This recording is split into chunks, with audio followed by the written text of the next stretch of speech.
Hey, Gator Nation. Welcome back to the Respect Our Decision podcast.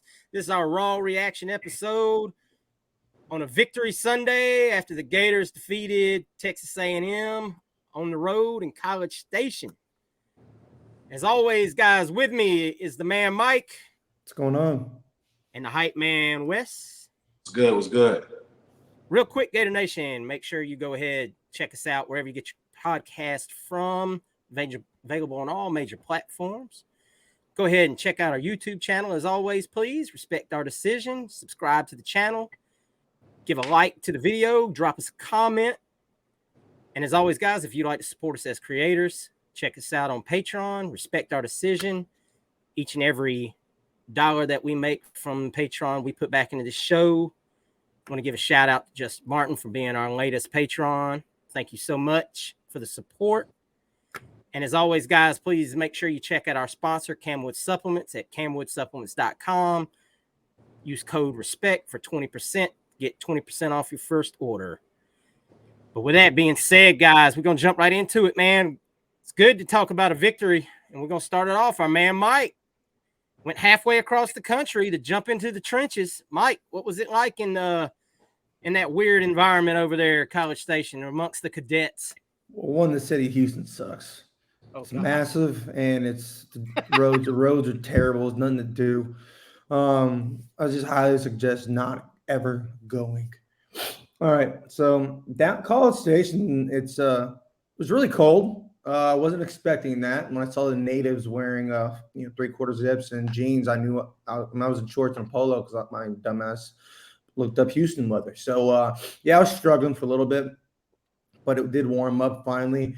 One thing I noticed walking to Kyle Field, everyone's really nice in College Station. Like the cold, they may be in a cold, however, they're really nice. Like it's hands down the nicest fans I've ever come across in my lifetime. Like I may just go to random games just to say hello. It is freaking scary. I'm not before, hey, how you doing? Doing well, after the game. Hey, thanks for coming over, guys. After we got some barbecue, say hello again. Only one little drunk schmuck talk crap to somebody. It wasn't even to me.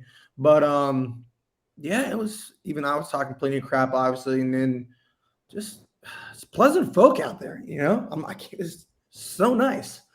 But it was a great time. Kyle Field, it was they definitely had some empty seats. Gator Nation traveled.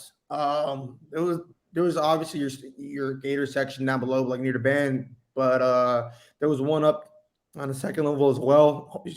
A lot of Gator fans were there, so we definitely were deep in College Station and represented well, and wasn't that loud. I mean, it was.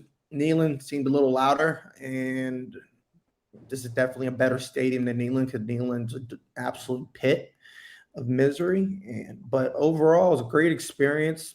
People are nice. Haynes King played, so I obviously said,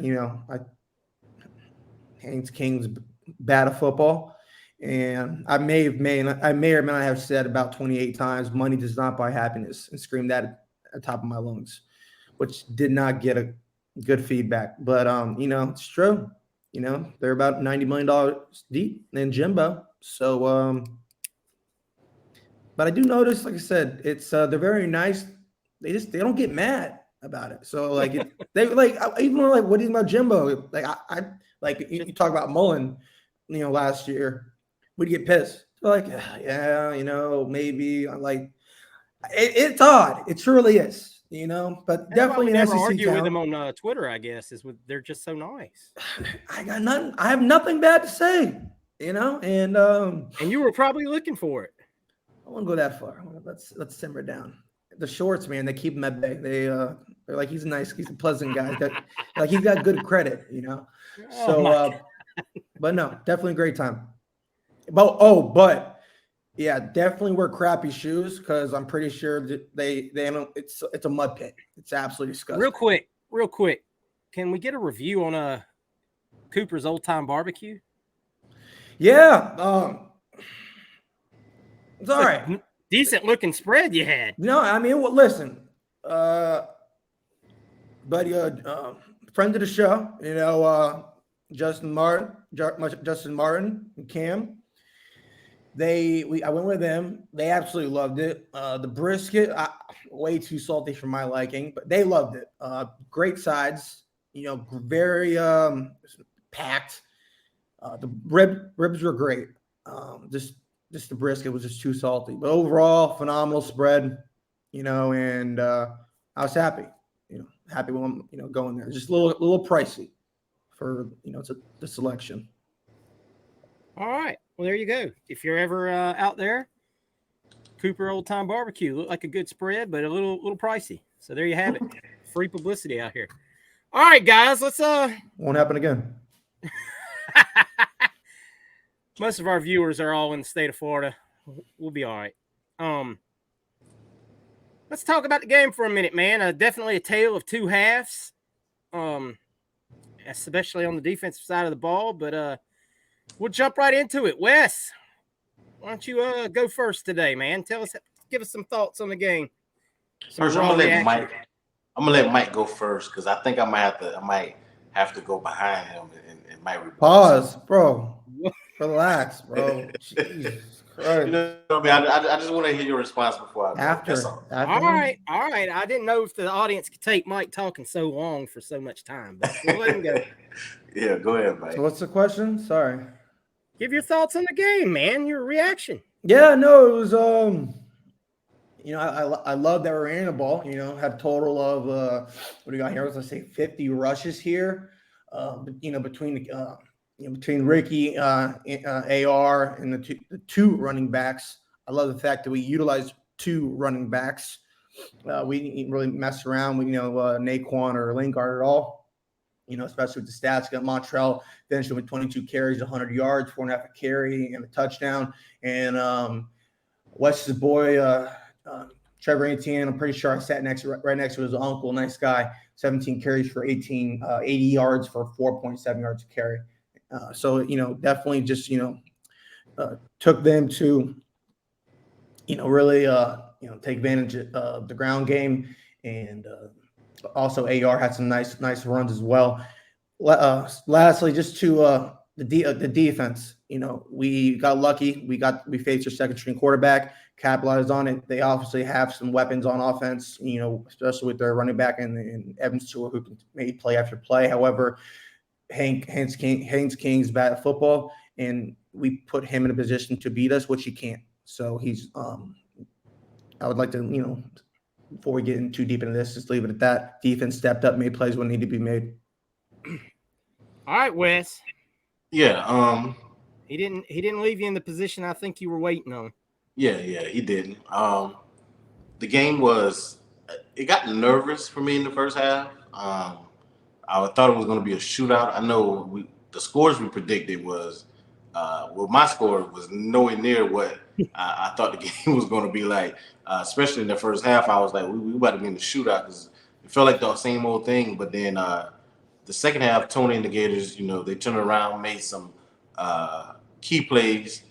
Shout out to Princely and Powell for making those two big turnovers in the second half. They really did the thing. And to our receivers, got to give those young guys a shout out. Ricky had a good day. Hendo had some good catches. But to Frazier's and Douglas, yes, sir, they really came through. So I got to shout those boys out with our friend of the show, Justin Shorter, being out. So shout out to Douglas and our boy Frazier's for making some big plays. I mean, the catch that Frazier made was like fantastic. Absolutely. Shows the potential. Big play, big guy. And I noticed on that slant that we've been missing all year, we finally got the slant. And to me, that's because Frazier was playing kind of big. But yeah, I love what I saw from the receivers and from the defense in the second half. Just initial thoughts before we go on to deeper, like Mike said. Yeah, I don't have a whole lot to add to that. The offense did what they needed to do. Defense came out a little flat, which I kind of figured. Traveling after a loss like the UGA, we said in the beginning this was in the beginning of the year when we did our schedule breakdown, we said this was going to be a tough game. You take a loss to UGA, which is never easy, and then you go halfway across the country to do a noon game, which is 11 a.m. out there. I mean, you know, I was dying. that's a tough turnaround for kids. I mean, regardless of whatever your opinion is, came out, kind of looked flat on defense, and then we made adjustments at the half. I know a lot of people's talking points will be, well, they were missing a lot of guys with flu and stuff like that. That's absolutely true. But that's a very talented roster. Don't forget how many talented people are in that 2 to 3 deep out there. And it's a road game in one of the more hostile environments in the country. I mean, you have to win the game. You have to go out and do what it takes. You know, we dropped 40 points. You know, we dropped points, and that's great. Offense did their job all game. We could have easily had 50 plus. We need to work on putting people away. That would be my one negative takeaway from the game is we have to quit getting, you know, somebody said there's a reason Billy's been in so many one-score games. Well, we need to put some guys away. We got to figure out how to put our foot on someone's throat. And did you feel this game lended itself toward that a little bit?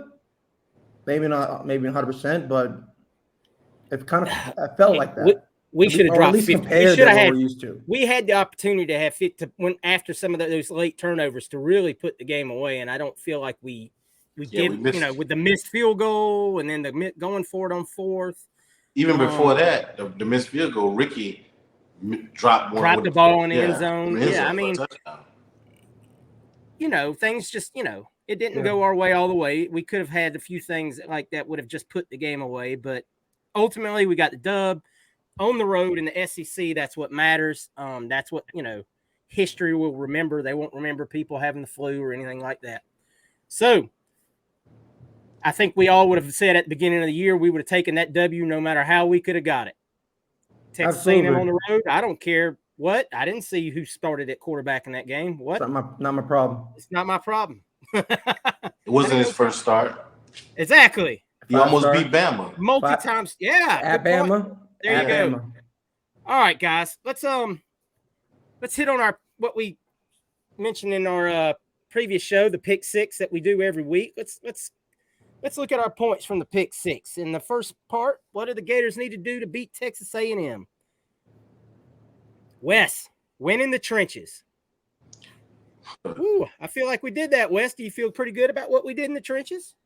The offensive line, the first drive, we kind of struggled with some penalties. Kingsley has got to get better. I know people were mad at Barber and Turquan. Turquan was on him in the first half, but once Barber came in, even on the fourth down, I thought they were going to call a penalty. That was we kind of the snap was late on that one, but it wasn't as obvious as the next two times when the call was on Barber for the false starts. But that was on Kingsley, our center. But overall, I mean, the rushing, we had 50-some yards, 250 plus yards rushing. I know 291. I thought it was something close to that. So I can't be mad at the offensive line for that. A lot of that came from AR as well. But Johnson and Etienne did what they were supposed to do. Defensive line, in the first half, I don't want to say it was them. It was more rush lanes because he had some cutbacks that he's a fast guy. So it was more containing the edge. Yeah, containing the edge is still a problem. Yeah, so that was an issue, but they fixed it in the second half. Overall, okay with what the offensive line did. Felt better about what the defensive line did in the second half as far as containing the run game. So it mattered and it showed. Do you guys think we missed Cox one bit? No. Exactly. I do love. Well, Powell had arguably the best defensive game. So Princely was right there with him.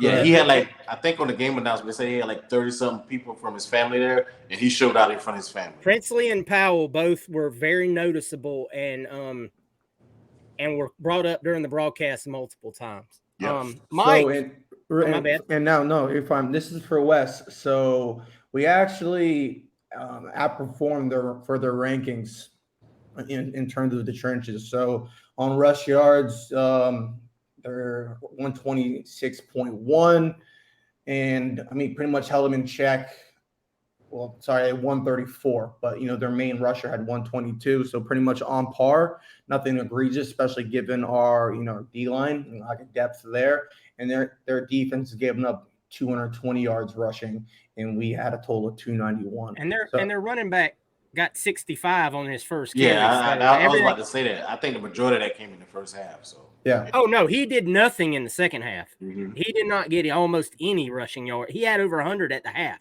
Yeah. So that was a key in the victory. So that's a segue. Mike's what we needed to do to beat Texas A&M was stop the run. Well, first half obviously a little off, but they definitely cleaned that up in the second half when it mattered. If you tell me any SEC team that's more run based than anything's gonna give me $134, I'll take it all day without blinking. I mean, and like I said, I don't have the splits on that, but that was a definite tale of two halves. I know at one point I showed a graphic that he had over 100 yards before the half, and the finish with 122 means he may have stayed in the locker room. Yeah, and the game was close, so it wasn't like they had the pass. They didn't. Yeah, they didn't have to. Yeah, I know at one point the Gators cleared out on 5 straight third downs, so that's a hell of an improvement right there. My key to beating Texas A&M was pretty simple. It was to come together as a team and don't let the season fall apart. And after, like I said, a hard loss versus UGA last weekend, it would have been real easy to go on the road with an early start and just say, hell with it. We're just going to mail this one in. And nobody did it. I mean, from the start, AR was very inspired and pumped up to play, and I know many people have brought it up. The kid plays much looser on the road. Is what it is. But he definitely seems like he's more comfortable when he's not pressured at the swamp. Guys look like they were having fun even after the game, man. You saw the video of I believe it was Garage going up to coach after the game and yelling at him and them hugging it out and all that, and a lot of support. I've seen Dejon Reynolds and many other ones saying how much they love their team after the game. That's huge. It's huge, man, because we've heard the tales of kids coming in, taking their pads off, getting in their street clothes and leaving before coach even hits the locker room. Those kids normally either don't play or just those kids are going to weed themselves out. The kids that don't want to be part of this team are going to weed themselves out, and the ones that do are going to fight and fight and fight, and they are. Ventrell made a comment that they came in at halftime. The players and a few of the coaches had some inspirational things to say, and they came together, and the effort showed in the second half, man. That's all you can ask for. So we also do, every week we do 3 things we needed to avoid to against Texas A&M.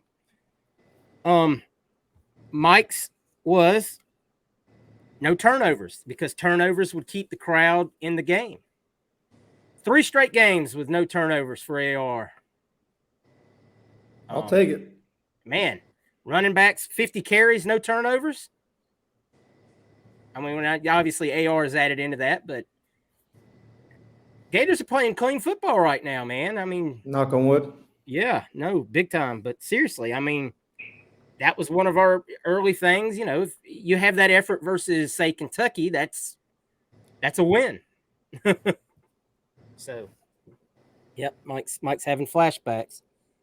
Everyone around me just mentioned the one game I asked him just never bring up. Well, it happened. I mean, we can't, it just happened, Mike. To that point, before we go off, shout out to Stadium Gale. They put this out today.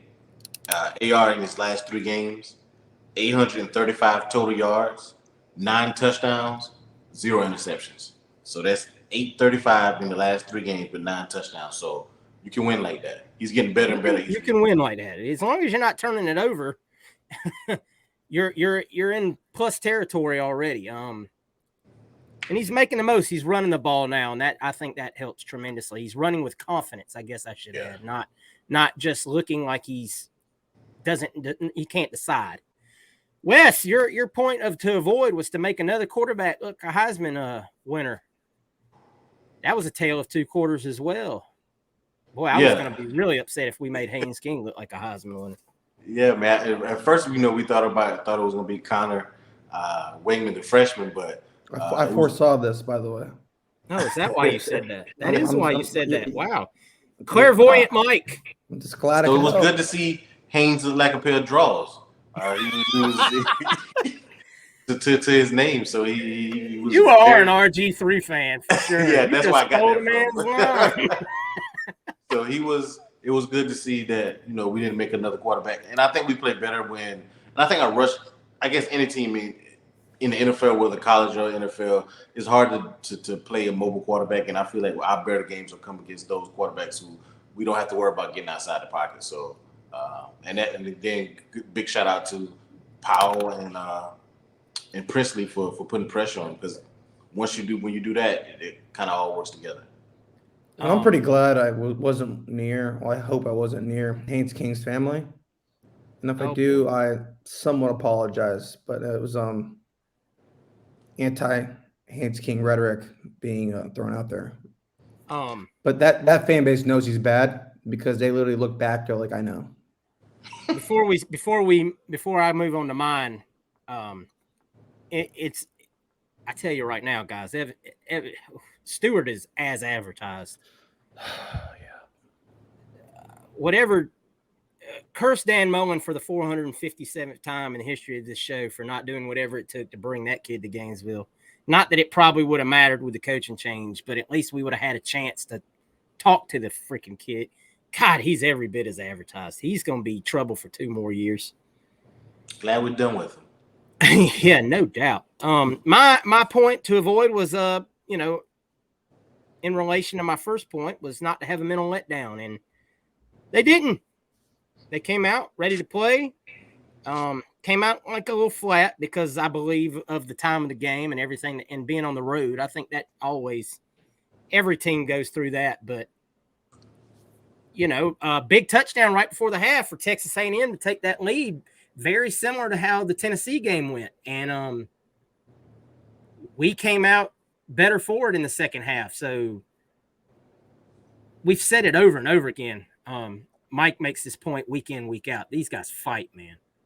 These guys never feel like they're out of a game. They never hang their heads for long enough for things to get super bad. They fight. The third quarter of Gator football has been pretty exciting this year. I wish we'd start playing like that in the first and second quarter as much as we do in the third, but it'll come. Baby steps, progression, as we like to say. It all comes in stages. All right. Impact players of the week. Wes's was his man, Chris McClellan. McClellan played like 22 snaps. Wasn't the biggest factor in the game. Mine was Trevor Etienne, who, despite Montreal's strong performance, I still say Trevor Etienne was the best running back on that field. That kid, and we get at least 2 more years of that kid, and at least 1 more of Montreal. Next year is thunder and lightning all day, baby. And Mike had Amari Burney, who got credited with a miracle interception in the game. Has a nose for the ball, man. Nose for the ball. He was there. And my boy Powell. Yeah. Mike has been on the Powell train all year. I give him that one. Ring the bell for Powell. Yeah, he's my boy Powell. Loved him I loved him coming out too. Virginia, right? Yep. I feel a lot better about our defensive ends right now than I did 2 weeks ago. Yeah. Boom flashed some too. And that's funny to say because obviously you think sometimes it's addition by subtraction. We've said this. When you have younger guys that haven't learned bad habits, they're easier to coach than guys who are already set in their ways. So correct. That may be what we're witnessing from the DNs as well. And guys playing for draft status and trying to play for contracts and things. At the same time, if you're less talented, like Cox is extremely talented. He's a physical freak. So he can do things that like you should never do and still make that play. So he'll make that play, say, 20% of the time. It's not worth it for most of the time. A DC may not want that. Powell may like as though I play, I just play technically correct.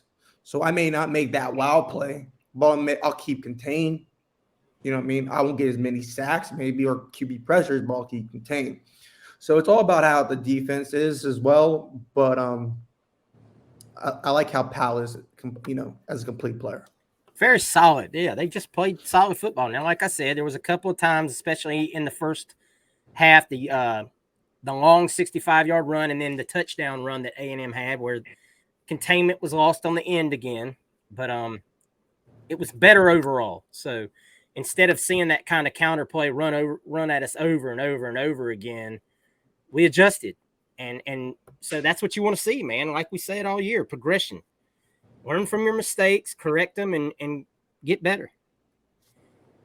So, guys, as a whole, we're going to just go over a couple other things about what we felt went right and what went wrong. Mike, as a whole, what went right in your eyes? So once again, resiliency. You said it before, I'll say it again. 11 o'clock game it sucks. It's like, it is not a good thing to do. It throws off your clock. I mean, you see a noon game a noon game at Florida, let alone 11 a.m. You're like, oh crap, they're gonna start slow. So it throws off your pregame warm up routine, so on and so forth. It went into once again a potential hostile environment, and they just weathered the storm and just played their brand of football. This was, I would say, arguably the most Billy Napier-esque game that we've seen so far in terms of running the ball literally 50 times. We didn't throw the ball more than threw the ball 28 times, no turnovers, limited penalties, and second half adjustments. And I think the MVP of this game, I'm going to pull a West, is Patrick Toney. So in all seriousness, I mean, yeah, he should be catching a lot of flack. And at the same time, you got to give credit where credit's due. And anytime you put up a goose egg in the second half on the road, you deserve a lot of credit. Wes, what you think went right overall? We made plays. I spoke about the trenches earlier. That was my key to victory, and we won the trenches. Mike already gave you guys the stats, so we being better on offensive as far as rushing than what they were giving up, which they would give up a huge amount of yards on the ground. And we took that and added some more to it. And it goes back to what I said at the beginning as far as our receivers. Those guys made plays. That was a beautiful ball to Frazier's. He got injured, but I think he came back and went back out. He made a play. He came right back. Yeah. And then the one where he stepped up in the pocket and threw the Douglas like off platform was sick. And Douglas made a great play on the ball, made the catch. The long run AR had, I mean, we were clicking. He had two bad throws to me. The one before the fourth down, I think two Frazier's with almost, the DB made a great break on the ball, almost got picked. And then the one right before the half, in the first half where he had Henderson, he just threw it away. So I guess he assumed the DB was coming in close to him. Other than that, he played an awesome game. And our fans love to critique every single throw. Like every quarterback makes every throw perfect. Like no throw can be behind a receiver. No throw can be too high. Sometimes guys got to make plays. And they made plays. So shout out to the receivers, the O-line, the AR, the whole offense in total. They played a complete game. Defense did their thing in the second half. Yeah, just to piggyback on that, that's the kind of game from AR I think before the season we expected to see. I mean, I never personally thought, I don't think a lot of people that paid attention thought he was ever going to be one of those guys that had Hendon Hooker like number where he throw 24 of 28, something like that for 350 yards, but throw for 200 yards and 2 touchdowns, run for 80 yards and 2 touchdowns. That's the kind of stat line I kind of figured we'd see a lot more of this season. And if your defense plays adequate football, then that's that's what you need. Run the ball, control the clock. That's the kind of game plan I think we had been kind of wanting to see all season. A lot of runs, a lot of yardage, defense getting off the field on third downs. So credit our tackling in the second half as well. Much better in the second half, wrapping guys up, not as many shots and guys sliding off tackles. Got to keep that effort up going into next week, guys. I was just saying they didn't look like the guys down there in Coral Gables. That's all I'm saying. Oh yeah, well that's a discussion for another day. We're gonna have that.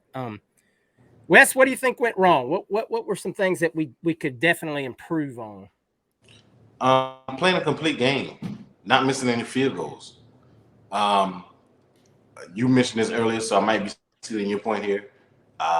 Putting your foot on opposing team's throat when they're looking lifeless, kill them. You know what I'm saying? They had, you could tell by their body language. They looked like the guys down there in Coral Gables when they quit. Texting them quit. They gave up. They were, once we started putting on and they realized it couldn't be stopped. The defensive side of the ball for Texas A&M, they look like they had submitted, and we have to be able to when we get to that point in games, have to be able to kill the opponent, and that's something that I feel that we need to work on, and we need to hit chip shot field goals. He made a longer one earlier in the game, but that chip shot, gotta have that. I mean, you can't be missing that. So to me, I want us to play a full game of complementary football on all three phases. I feel like our defense just only play one half, and our special teams can't miss chip shot field goal. Absolutely, Mike. Real quick, help me out, guys. We missed a 4th down conversion. It was a slant, correct? Slant pass. 4th down I remember was the one down. We got it. That third. The 4th down, we got it to Montreal on the sideline. That was a slant pass. The slant down was the phrases. The slant, the phrases we actually got. That was the first time I ever seen the slant work. The only 4th down we went for it was the one that I remember is the one on the 2-yard line. No, we got one earlier. We did one 4th down earlier. I didn't remember when he pitched it to Montreal, and Montreal got like. That's right, the bat where he threw it. Yeah, yep. I'm not talking about that. It's all good. No worries. No, I just remember seeing a slant thrown, and we had missed it again because we don't hit the slant. But anyways, regardless, sorry. And when you guys are saying in terms of really putting the foot down, I don't know honestly if we have the talent at least this year to do that. To a competent football team, they're missing a lot of people. However, they are still a very talented football team as well. I think maybe next year, especially, but in due time, we will. We obviously have that mentality. I think we showed that we were almost there. Maybe 70-80%. However, we just don't have enough talent, especially up front on the offensive line. Let me ask you this: is 2 trips to the red zone late in the 4th quarter and no points a talent issue? Yeah, that's execution. It's both. Okay. I mean, I don't think it's black or white. I mean, the chip shot field goal is. Yeah, you got to make that. I totally agree. That's just poor kicking, but that's your boy. You're right. He's my boy, and my boy's also up over a Scottish player right now, but that's neither here nor there. But Dan Mullen recruiting. Yeah, so but what went wrong? I would just leave it at just a nitpick because I did like what I saw from AR, just a little bit more precision on the passing. Still end of the day, the passing didn't wow me. I want to say it was like a little over 200 at the stats. 201 yards passing. I think he's capable of more. I just want to see what he's capable of. And this is not me being negative. I think he had an efficient game, but I'm not looking for efficiency. I'm looking for, an all SEC performance. Is that possible is the question at this point. But I am happy with what he did but the main thing I'm highly disappointed in is the DB play and just total lack of awareness. The ability, apparently we just can't run zone. We have plenty of talent back there, but I mean, I know Jason Marshall can't play zone.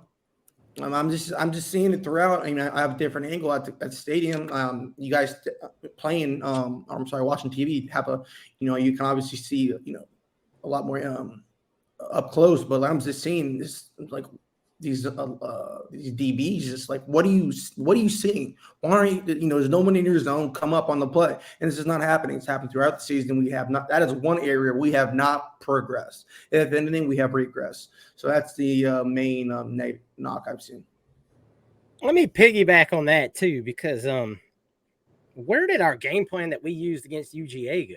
That just like our pass coverage. I think we all said it when we had our show the other day that was much improved. Even why are we getting scorched by a tight end that's nowhere near the talent of Brock Bowers' level up the middle continuously? I mean, that kid 5 catches for 60 yards. They only had 2 receivers and a tight end that were the only people that got catches on that team.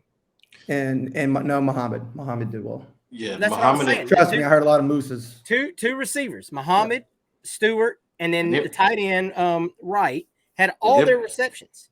They're pretty good though, those 2 receivers. Oh, I agree, they're good. I'm not saying they're not good. It could have been scheming against the run because that offense doesn't do anything with that running back. Those 2 receivers. Hey, you said it, they're talented. And we did contain them though at the same time. You're not just gonna shut an Evan Stewart down. Period. No. It's not gonna happen. Like he got plays that like my name's Evan Stewart and you just can't beat me. Like so that is inevitable. And in my opinion, some of those plays he had 8 catches for 120 yards. And some of those plays were just catches in soft zone of like you said. At it, Muhammad had 7 catches for 99 yards. I know. So I mean, none of those catches were very contested. Is all I'm saying. That's where I'm coming back to. Like there was one specific time I'm seeing Marshall, and Marshall is a very talented player. Marshall is a man coverage corner, and I think nobody's going to argue that. But I mean, it's just a shame. I thought he was talented enough to be sufficient in zone, and he's not. He's awful. So. Every corner, I mean, he's definitely not he's scheme specific as an all around corner like we probably thought Correct. he was. Correct. He definitely plays much better in man coverage, which is at some point I think it also harps back to the rest of the talent of the room. I think we all know that they're not up to snuff, and we're having to kind of play handicap based on the cards that were dealt. And also, Mordecai and Mr. 22 Torrance was absolutely awful. I don't want to continue to talk about Johnson wasn't very great either, but anyway. Yep. Wes's board. I'm still that is a concern to me. Even though Perkins had that bad play a couple weeks against LSU, he did have the pick last week against Georgia. That's a problem issue in that third corner for us. And we know, we've said it. This is why we have a recruiting class of 7 or 6 DBs and hopefully more, because that room's got to flip over. I don't. If we don't take another corner in this class, I'd like to at least see 1 or 2 in the portal as well. Maybe, I don't know, somebody that can step in that's more adapt to the scheme that we run. It may be safer to get one through the portal. For nickel. Absolutely. I mean, of course, that's where Perkins came from, but that's here nor there. That was another staff, another scheme, and Todd Grantham doesn't coach coverage anyway. He just lets people get yards, which is why Bama's cursed now. Guys, I mean, 5-4. This is one of those coin flip games that we'd had circled. Could have gone either way. It went our way. Carolina on deck, man. I know Wes is excited. I think now at least we can kind of breathe easier that maybe bowl eligibility is not maybe going to be such a fight. I mean, obviously you still have to win one more game, but we definitely could win all 3 of these games if the best team we have shows up week in and week out. And I think that's pretty much got to be Billy's message, that we're in the home stretch. don't be remembered as the team that lost an ugly game to Kentucky. Lost a game that was winnable against LSU, a game that they could have ultimately been right there at the end versus Tennessee. I mean, all these games, like we said, we've been right there in the middle of. So we clearly have the talent to hang with these last three opponents. I think it comes down to don't be yourselves. Exactly. That's why I think the true message is, you may not play 100%. We're not good enough to do that, period. It's not going to happen. Look at our deep, like you said, our DBs. It's not going to happen. We're too young in too many places. It's not going to happen. Just don't be yourselves. If AR continues to play, if I can get 17 to 20 for 200 yards, 2 touchdowns, and no picks from AR every game, I will. That's a good game from him. Yeah. That's a good game. And then you add on the because that means we're running the ball. That's what when you were talking. Yeah, that's what I was going to say, Mike. When you were talking about you want a little bit more, that's why I kind of was like, huh? But I get what you're saying. I can live with that, especially when you get another 7 for 78 yards and another Correct. 2 TDs. Correct. That's phenomenal. And then your 2 backs had 39 carries for 180 yards. Yeah, I don't need him to be Cam Newton at this point. I know it's not going to happen. I need him to be 17 to 20 for 201 yards. Rush for another 50 plus, and and that's it. Pull it when you should pull it. If the play call allows, and what Hirsch was saying, be aggressive. I think we just need our offensive line to finish the season strong. I know we've beat these guys up but they've earned that. I'm sorry. Obviously Torrance is who Torrance is, and Torrance is going to be gone and in the NFL next year.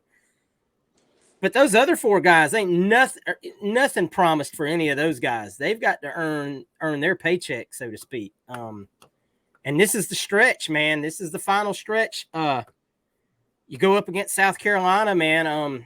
I think we need to be more the same. I mean, Vanderbilt had a running back this last weekend on South Carolina that rushed for 167 yards on 20 carries.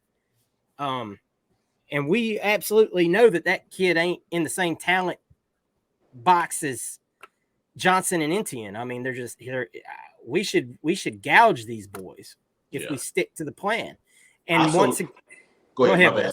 I was just saying, I also like the creativity of getting Ricky, the ball. Yes, on Ricky much more involved. And I think a lot of that had to do with Shorter being out, is that you had to lean more on Ricky to be your number 1 guy. Now, Ricky had a drop in the end zone that absolutely should have been a touchdown. But the DB also made a good swipe at the last second. That's the play that I know Ricky's going to watch film and say, I got to make that catch. Yeah. I got to help my quarterback out. He put it where no one else could get it but me. Even RG3 said that during the broadcast that, that was a good ball because no one else could have got it but Ricky. We gotta prepare for this game because I know Mike's gonna be ready to talk some trash about a certain quarterback from Arizona this week. I may or may not be making a call to his former quarterback coach. Rattler versus Vanderbilt. For those that didn't see it, 16 of 20, 3 for 186 yards and 3 touchdowns, but a quarterback rating of 56. I mean, we should beat these guys down. I mean, it shouldn't. This should be a game that we could absolutely do what we want to do: run the ball, and just get it done. And that's what I want to see, man. No hangover this week. Got to go back on the road. Got to get this W. What y'all's thoughts about where the team goes from here?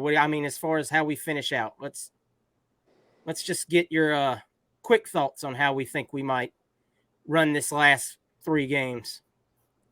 Wes, you want to start that?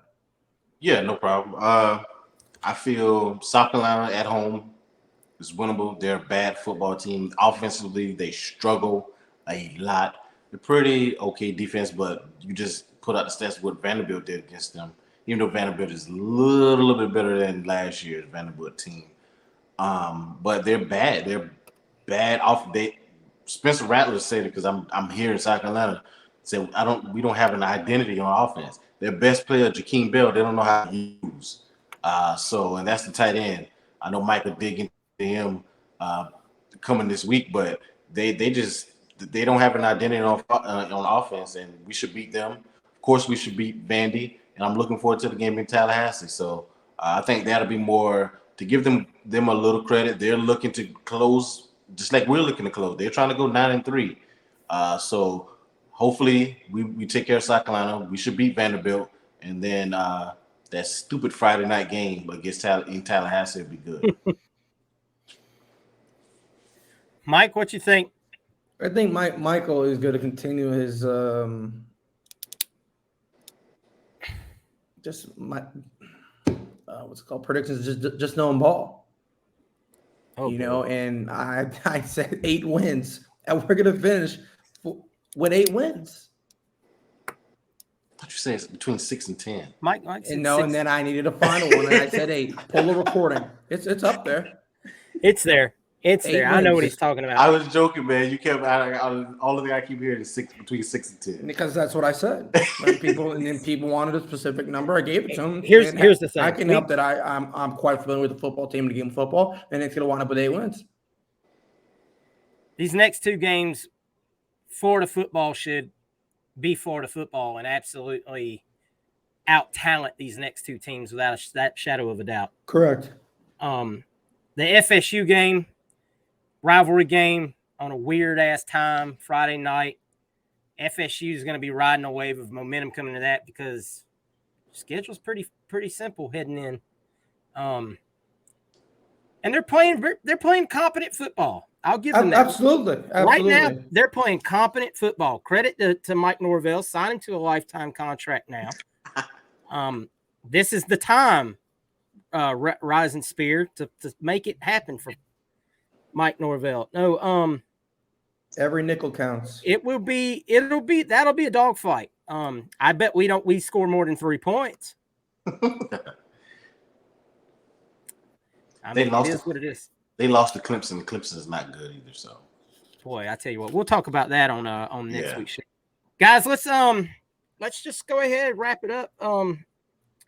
Good victory, good team victory. I think, like I said at the beginning, if you'd have told us this time last week we were going to walk out of College Station with a victory, no matter what the circumstances were, every single one of us would have said, "Give us that W."